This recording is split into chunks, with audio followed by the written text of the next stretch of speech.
ഏകദേശം 9 വർഷങ്ങൾക്ക് മുമ്പ്, ഏകദേശമല്ല കൃത്യം 9 വർഷങ്ങൾക്ക് മുമ്പ് ശ്രീ പിണറായി വിജയൻ, അന്ന് അദ്ദേഹം വളരെ വലിയ സംഖ്യയോടുകൂടി അധികാരത്തിൽ വരുന്നു, വലിയ പ്രാതിനിധ്യത്തോടെ വരുന്നു.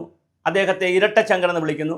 കേരളം ഇതാ മാറിമറിയാൻ പോകുന്നു, എല്ലാം നടക്കും, എല്ലാം ശരിയാകും എന്നുള്ള മുദ്രാവാക്യം വന്ന് വളരെ വലിയ തോതിലാണ് കേരളം വലിയ പ്രതീക്ഷ വച്ചത്. ആദ്യത്തെ യോഗങ്ങളിൽ തന്നെ, ആദ്യത്തെ പരിപാടികളിൽ തന്നെ സഖാവ് പിണറായി പറഞ്ഞത് ഓരോ ഫയലിലും ഓരോ ജീവിതങ്ങളുണ്ട്. അതുകൊണ്ട് തന്നെ ഓരോ സർക്കാർ ഉദ്യോഗസ്ഥരും ഫയലുകൾ നോക്കുമ്പോൾ വളരെ ശ്രദ്ധിച്ച് നോക്കണം, പെട്ടെന്ന് ക്ലിയർ ചെയ്യണം. ഇത് പറഞ്ഞിട്ട് 9ാമത്തെ വർഷമാകുന്നു. അപ്പോഴും 2 കാര്യങ്ങൾ ഇവിടെ കിടക്കുന്നുണ്ട്. ഭരണപരിഷ്കാര കമ്മീഷൻ എന്ന് പറഞ്ഞ് വി ജെ തക്കപ്പൻ്റെ കാലത്തൊരു കമ്മീഷനെ വെച്ചിരുന്നു. അത് പഞ്ചായത്ത് രാജുമായി ബന്ധപ്പെടുത്തിയിട്ട് കൂടിയാണെങ്കിലും പഞ്ചായത്ത് രാജ് സ്ഥാപനങ്ങൾക്ക് എന്തുമാത്രം അധികാരം കൂടുതൽ കൊടുക്കണമെന്നുള്ളതും എന്ത് അധികാര വികേന്ദ്രീകരണം കൂടുതൽ നടത്തണമെന്നുള്ളൊരു ചർച്ചയുടെയും കമ്മീഷനായിരുന്നു വി ജെ തങ്കപ്പൻ കമ്മീഷൻ. അത് സെക്രട്ടേറിയറ്റിൻ്റെ കോൾഡ് സ്റ്റോറേജിൽ പോലുമില്ല, തണുത്ത് മരവിച്ച് ഏതോ ബാത്റൂമിൽ കിടക്കുകയാണ്. അത് കഴിഞ്ഞ് വി എസ് അച്യുതാനന്ദനെ ഒതുക്കിയതാണെന്നും അല്ലാതെ എന്തായാലും വി എസ് അച്യുതാനന്ദനൊരു പദവി കൊടുത്തു ഭരണപരിഷ്കാര കമ്മീഷൻ. അദ്ദേഹവും ഒരുപാട് ശുപാർശകൾ കൊടുത്തു. ആ ശുപാർശകൾ കോൾഡ് സ്റ്റോറേജിൽ ഇരിക്കുന്നു, തണുത്ത് എന്തായാലും മരവിച്ചിട്ടില്ല. കാര്യം കുറച്ച് വർഷമായുള്ളൂ, അതവിടെ ഇരിപ്പുണ്ട്. ഞാനിതൊക്കെ ഇപ്പോൾ പറയാൻ കാരണം, കഴിഞ്ഞ ദിവസം മുഖ്യമന്ത്രിയുടെ അതൃപ്തി, മന്ത്രിസഭാ യോഗത്തിൽ മുഖ്യമന്ത്രി വലിയ അതൃപ്തിയാണ് പ്രകടിപ്പിച്ചത്. കഴിഞ്ഞ 2-3 മാസക്കാലം കൊണ്ട് സെക്രട്ടേറിയറ്റിനകത്തുള്ള മാത്രം എല്ലാ ഫയലുകളും പരമാവധി തീർക്കണം, വകുപ്പിലെ ഫയലുകൾ തീർക്കണമെന്ന് പറഞ്ഞിട്ട് തീർപ്പായത് 50% പോലും തീർപ്പായില്ല എന്ന് മാത്രമല്ല 21.6% എന്ന് പറഞ്ഞാൽ 22%-ന് താഴെ ഫയലുകളാണ്. എന്ന് പറഞ്ഞാൽ 100 ഫയലുണ്ടെങ്കിൽ 22 ഫയലാണ് തീർപ്പുണ്ടായത്. അങ്ങനെ സെക്രട്ടേറിയറ്റിൽ മാത്രം കെട്ടിക്കിടക്കുന്ന ഫയലുകളുടെ എണ്ണമെടുത്താൽ നമ്മുടെ രാജ്യത്തെ പാവപ്പെട്ട ദരിദ്ര പരമകോടികളുടെ ഗതികേടിൻ്റെ ചിത്രം, നേർചിത്രം കിട്ടും. തദ്ദേശ സ്വയംഭരണ വകുപ്പ് MP രാജേഷ് മുക്കിന് PR വിട്ട് സുസ്ഥിര തൃത്താല എന്നൊക്കെ പറഞ്ഞ് ചപ്പെന്നും ചവറെന്നൊക്കെ പറഞ്ഞ് ഇങ്ങനെ രാജ്യമില്ലാതെ വെട്ടിപ്പിടിച്ചോടാൻ നടക്കുന്ന MP രാജേഷിൻ്റെ വകുപ്പിൽ 38,690 ഫയലാണ് കിടക്കുന്നത്. എന്തിനാണ് അതിനകത്തൊരു സംവിധാനം?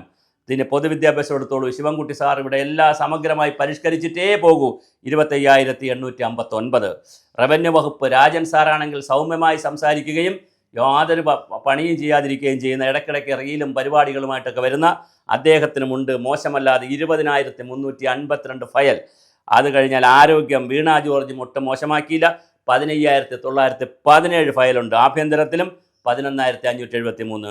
ധനകാര്യത്തിലാണ് 10,783. അത് പലരുടെയും ജീവനാണ്. പലർക്കും കൊടുക്കേണ്ട DA, അരിയർ, ശമ്പള പരിഷ്കരണം, ആശാ വർക്കേഴ്സിനുള്ള പൈസ, അംഗൻവാടിക്കുള്ള പൈസ, എല്ലാ ഫയലുകളും കുരുക്കി വച്ചിരിക്കുന്ന ധനകാര്യ വകുപ്പിൽ 10,791. വ്യവസായവും മോശമല്ല, 8,009.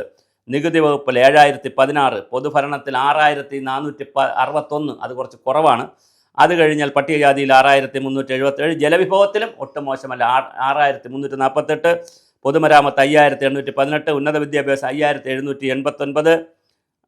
പിന്നെ വിവര പൊതുജന PRD 5,406. വിജിലൻസിൽ 4,782. തൊഴിൽ വകുപ്പിൽ 4,142. വനം വന്യജീവി വകുപ്പിൽ 3,800. സാംസ്കാരിക വകുപ്പിൽ 3,783. വിനോദസഞ്ചാരത്തിൽ 3,430. ഊർജ്ജത്തിൽ 3,421. മത്സ്യബന്ധന തുറമുഖത്തിൽ 3,777. സാമൂഹ്യനീതി വകുപ്പിലും ഒട്ടും മോശമല്ല. അതിലാണ് ഈ അംഗൻവാടി പോലുള്ള, ബാലവാടി പോലുള്ള പ്രീ പ്രൈമറി ടീച്ചേഴ്സിൻ്റെയൊക്കെ വരുന്നത്. 3,053. ഇങ്ങനെ നോക്കുമ്പോൾ ലക്ഷക്കണക്കിന് ഫയലുകളാണ്. ജീവനത്തിന് അവർ ഓരോ ഫയലും ഓരോ കുടുംബത്തിൻ്റെ ആണെങ്കിൽ ലക്ഷക്കണക്കിന് കുടുംബങ്ങളുടെ ജീവിതമാണ് സെക്രട്ടേറിയറ്റിൽ അന്തി ഉറങ്ങുന്നത്. ഇത് നിശ്ചിത സമയത്തിനകത്ത് തീർത്തില്ലെങ്കിൽ അവർക്ക് ശമ്പളം കൊടുക്കരുത്. അവിടെയുള്ളവർക്ക് ആ നിലയിലുള്ള കർശനമായ തീരുമാനമെടുക്കാൻ മുഖ്യമന്ത്രിക്ക് കഴിയുമോ എന്നുള്ളതാണ് ചോദ്യം. ഇരട്ടച്ചങ്കനാണെന്നും ഓരോ ജീവിത ഫയലിൻ്റെ കീഴിലും ഓരോ ജീവിതമുണ്ടെന്നൊക്കെ പറഞ്ഞ് പുരപ്പുറത്ത് കയറി കൂവിയത് കൊണ്ടോ വിളിച്ചത് കൊണ്ടോ ഓരിയിട്ടത് കൊണ്ടോ തീരുന്നതല്ല മനുഷ്യൻ്റെ ജീവിതം. ഇടയ്ക്കിടയ്ക്ക് നമുക്ക് അദാലത്ത് നടത്താം. അങ്ങനെയാണെങ്കിൽ സെക്രട്ടേറിയറ്റിൽ ഒരു അദാലത്ത് നടത്തിയാലോ? റവന്യൂ വകുപ്പിലും ജില്ലാതലത്തിലും ജനസമ്പർക്ക പരിപാടിയും അദാലത്ത് നടത്തുന്ന പോലെ സെക്രട്ടേറിയറ്റിനകത്ത് എല്ലാ മന്ത്രിമാരും സെക്രട്ടറിമാരും ഡയറക്ടർമാരെല്ലാം ഇരുന്നു കൊണ്ട് ഒരു 2 ആഴ്ചക്കാലത്ത്, 1 മാസക്കാലത്ത് ഒരു സെക്രട്ടേറിയറ്റ് അദാലത്ത് നടത്തിയാലോ എന്ന് മുഖ്യമന്ത്രി ആലോചിക്കുക. ആ അദാലത്തിലൂടെ ലക്ഷക്കണക്കിന് ഫയലുകളുടെ തീരുമാനമുണ്ടാകട്ടെ. അങ്ങനെ തീരുമാനമുണ്ടായാൽ തീർച്ചയായിട്ടും കോടിക്കണക്കിന് ജനങ്ങളുടെ ജീവിതമാണ് കൃത്യമായി മാറാൻ പോകുന്നത്. അതിലേക്ക് മുഖ്യമന്ത്രി വരുമോ? സെക്രട്ടേറിയറ്റിൽ ഫയൽ അദാലത്ത് നടക്കട്ടെ.